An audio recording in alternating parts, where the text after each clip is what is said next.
Welcome back to American Sunrise. You know, sometimes I'm just feeling so shiny inside, I just say sunshine instead of sunrise. It happens. Anyway, I am Dr. Gina. Thanks for joining us. Time now for today's health news. It is sponsored, of course, by the wellness company. Coffee drinkers, wake up.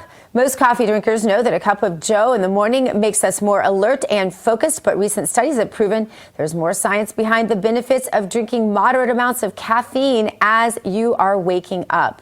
Studies have shown that caffeine increases energy availability and expenditure, decreases fatigue, enhances physical, motor, and cognitive performance, and increases the ability to solve problems. Now, there are also several more serious reasons we should embrace our love of, and perhaps, let's just say it, addiction to coffee.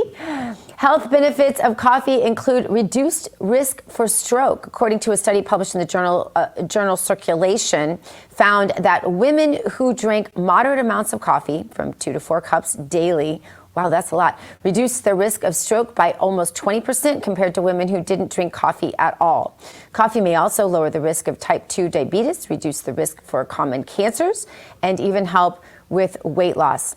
Now, researchers say pregnant women should exercise caution with coffee consumption. Some studies have shown an increased risk of miscarriage with coffee intake, possibly due to the fact that fetuses lack the enzyme needed to metabolize the caffeine.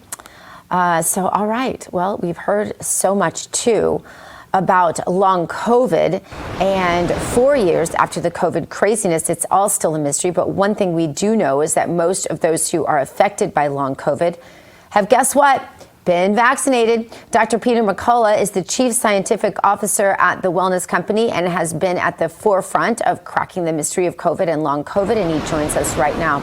Dr. McCullough, thanks for being here. What is the long COVID? Just to explain it to us briefly once again, and why does it seem to infect vaccinated people so often?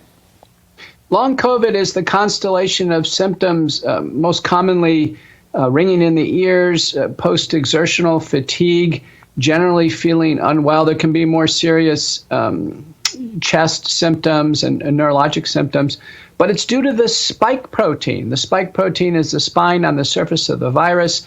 The spike protein is installed in very large quantities with the vaccines. The vaccines actually put spike protein into the body. So when people have long COVID, the first thing we do in our clinic is we actually measure the antibodies against the spike protein to get an idea of how much spike protein is in the body, and then we set out a path in order to begin to handle this. Because if we can't get the spike protein out of the body, the human body has a hard time clearing it.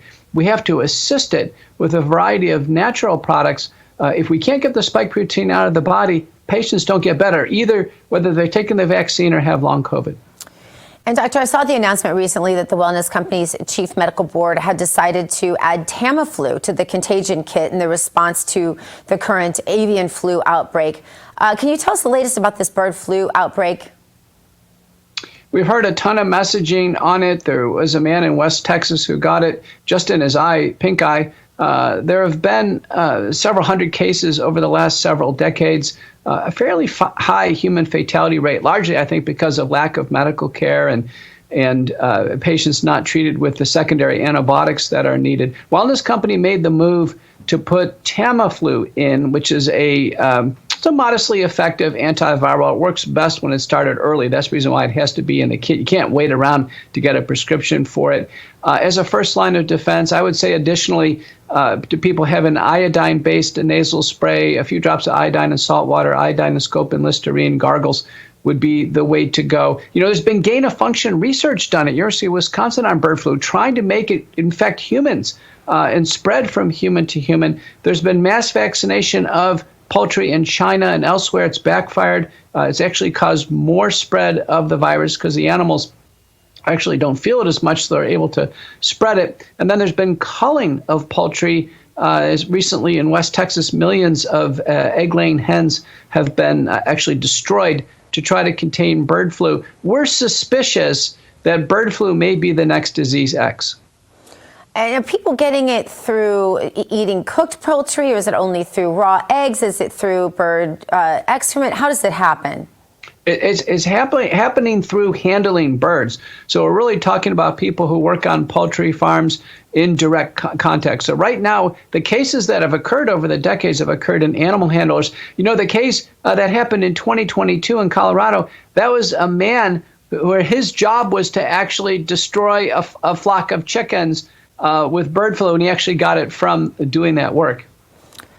And so, but there's no human to human right now. So most of the people that are in danger are people who are handling birds. But in our daily lives, just going to a picnic out in a park or something, we're not at any increased risk for this.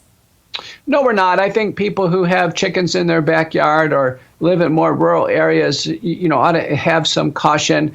Wellness Company has the contagion kits now. It has Tamiflu in it. And even if it's out of extreme caution that we're doing this, the Tamiflu comes in handy the next winter for the regular flu.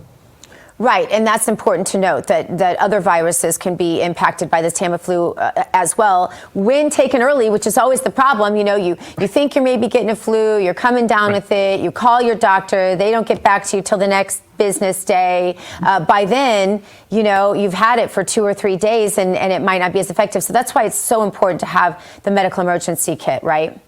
That's right. And there's telemedicine to get access, which we can intensify. There's 3 other additional antivirals, and then importantly, antibiotics for the secondary pneumonia. So Wellness Company Contagion Kit is really the backstop here. People don't need to worry about bird flu. The CSL, the company, the vaccine company, actually has a human vaccine for bird flu approved in 2021. It's not going to be needed. It's better off treating this and not getting into mass vaccination.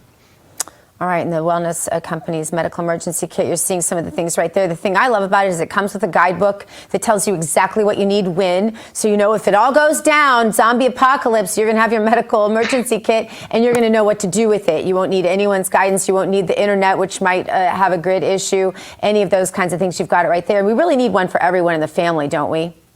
We do. And, there's 4 different kits, one for travel, the broad one for home, contagion kit, and then, of course, the wilderness red first aid kit. Everybody should have these. We were burned with COVID.